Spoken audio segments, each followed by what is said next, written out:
ఈ మొక్కను చూడండి, వేరు పురుగు దీనిపై దాడి చేస్తోంది మరియు ఇది ఎండిపోతోంది. దానికోసం మేము అభిమాన్ ఉపయోగించాం. దానిని మళ్లీ ఉపయోగించమని వారు మాకు చెప్పారు. అభిమాన్ ఉపయోగించడం వల్ల ఇది నయమవుతుందని వారు చెప్పారు. అభిమాన్ ఉపయోగించడానికి ముందు మొక్కలు గుంపులుగా ఎండిపోతుండేవి. ఇప్పుడు అక్కడక్కడా కొన్ని మొక్కలు మాత్రమే దెబ్బతిన్నాయి. దానిని కూడా నియంత్రించవచ్చని వారు చెప్పారు. మళ్లీ ఉపయోగించి చూద్దాం. నేను గత 2 సంవత్సరాలుగా ఏపీకేఎస్ ఆర్గానిక్స్ వారి అన్ని ఉత్పత్తులను ఉపయోగిస్తున్నాను. నాకు మంచి ఫలితాలు వస్తున్నాయి. నేను సంతృప్తిగా ఉన్నాను.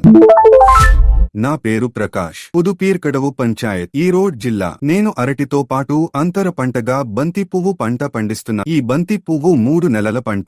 దీనిని టెన్నిస్ బాల్ అని పిలుస్తారు మరియు మార్కెట్లో బాగా అమ్ముడవుతోంది. దీని పువ్వు త్వరగా కుళ్ళిపోదు. సాధారణ జాస్మిన్ తో పోలిస్తే టెన్నిస్ బాల్ రకాన్ని 4-5 రోజుల్లోనే ఉపయోగించవచ్చు. ఇందులో నారింజ మరియు పసుపు రంగు అనే 2 రకాలు ఉన్నాయి. పసుపు రకం కొంచెం ఆలస్యంగా వస్తుంది. నారింజ రకం ముందుగా వస్తుంది. ఇప్పుడు 45 రోజులు అయ్యింది. దీనికోసం మేము ఏపీకేఎస్ ఆర్గానిక్స్ వారి అభిమాన్ను 12 లీటర్ల పరిమాణంలో ఉపయోగించాం. మేము ఒకసారి ఎఫ్ఎల్ఏడ్ 7 కూడా ఉపయోగించాము. ఎందుకంటే పూత దశ ఇప్పుడే ప్రారంభమవుతోంది కాబట్టి మేము 1 లీటరు కొన్నాము. మేము దీనిని 10 లీటర్ల నీటికి 200 మిల్లీలీటర్లు పరిమాణంలో ఉపయోగిస్తాము. దీనిని అరటితో పాటు అంతర పంటగా పెంచడం వల్ల అరటికి మంచి పోషకాలు అందుతాయి. కాయల సంఖ్య కూడా పెరుగుతుంది. అందుకే మేము దీనిని పండిస్తాము. మొక్కను చూడండి, వేరు పురుగులు ఆశించి అది ఎండిపోతోంది. దానికోసం మేము అభిమాన్ వాడాము. దానిని మళ్లీ వాడమని వారు మమ్మల్ని అడిగారు. అభిమాన్ వాడితే ఇది నయమవుతుందని వారు చెప్పారు. ఇంతకు ముందు మొక్కలు